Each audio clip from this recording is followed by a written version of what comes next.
All watches tell time. Some function in different ways.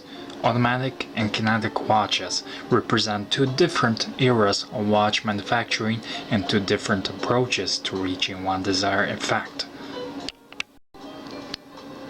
Before the invention of the automatic watch, all watches had to be hand-wound. First automatic watch was invented by a Swiss watchmaker in 18th century, and the invention was a true discovery. And this is an automatic watch. Automatic watches work whenever the wearer does work. So if you are wearing the watch, it works. Automatic watches work in the motion of the watch's internal rotor. You can see here this red thing that spins around, and it moves whenever the watch or the person wearing it move. This rotation of this rotary motion winds the mainspring and causes it to continue ticking. First kinetic watch was introduced in 1886 by none other than Seiko. Seiko created first kinetic watch. They first called it auto quartz, but later on they changed it to kinetic. And today I have a Seiko Kinetic to compare with the Seiko Automatic. To do that, I'm gonna do explaining how kinetic watch functions.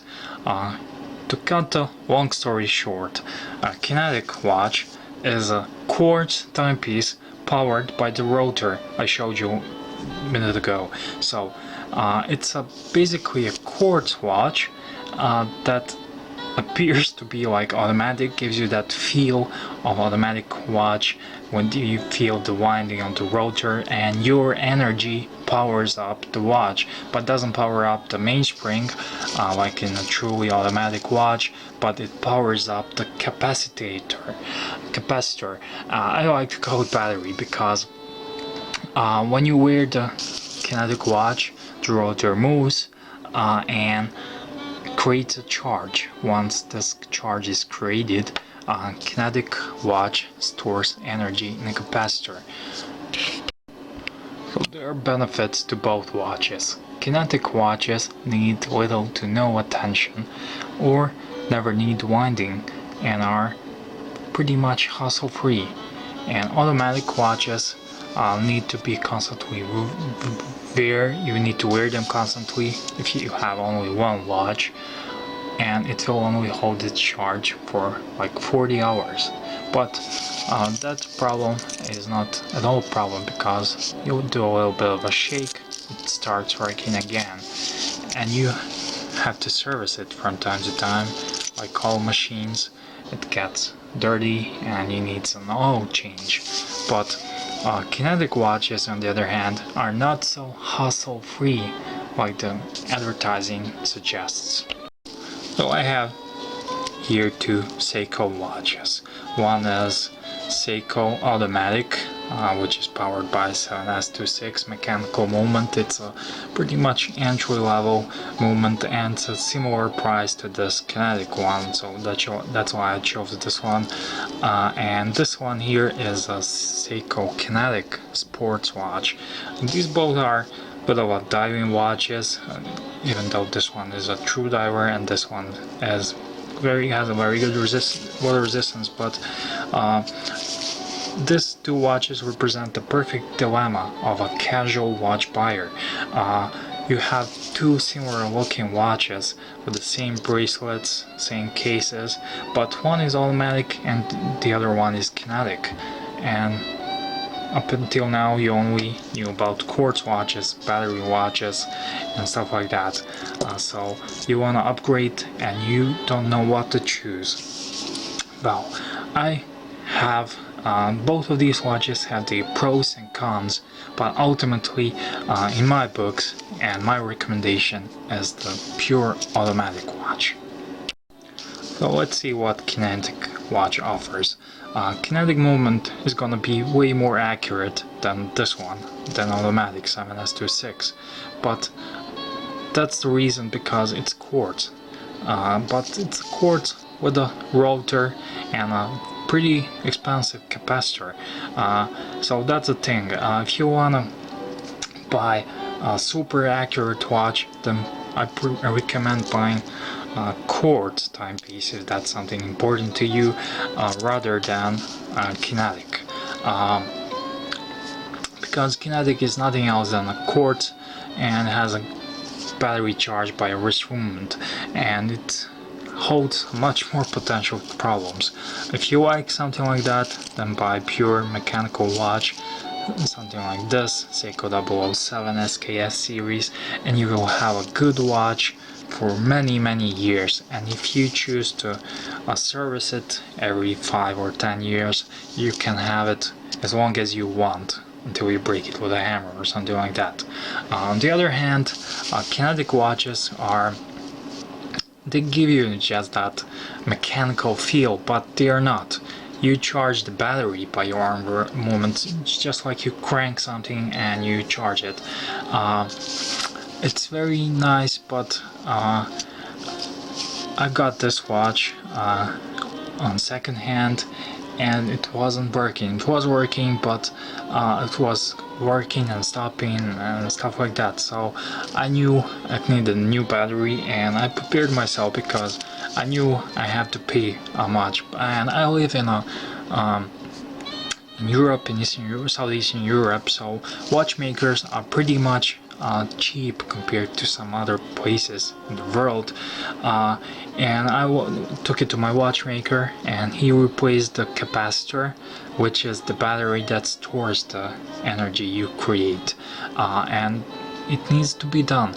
So you charge this watch, and it's charged like, I don't know, 5-6 months, 7, I'm not really sure, and you charge up this one 40 hours, but I still like this one, and I would much more prefer to have a quartz, simple, pure, good old quartz, than a Kinetic. So why is that? Because this is quartz also, but the regular normal quartz is hassle free. You buy a battery for like $5-10, you change it, you can change it yourself, and it can work. And some of these newer batteries can hold up until 5 years as well.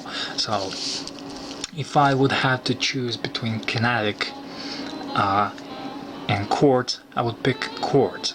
I would have to choose between automatic Kinetic and quartz. I would pick, and I always do pick, automatic watches, but that's because I'm a watch enthusiast and I like the mechanical movements. But overall, I'm not a big fan of Kinetic watches. Overall, this is my first watch, and I have an experience. I knew when you buy it brand new, you don't have to do anything to it. You just buy yourself a fancy quartz watch with the rotor, and I don't know, it's up to you. This is just my 2 cents on watches, and it's still a nice watch. I like it. It's a good cool beater, and this one is a bit I don't know what you call it. It's a bit older model, but there's lots of Kinetic offerings, modern ones, and it's a water resistant. Some are 200 water resistant, some are 150, some are 100. It doesn't matter.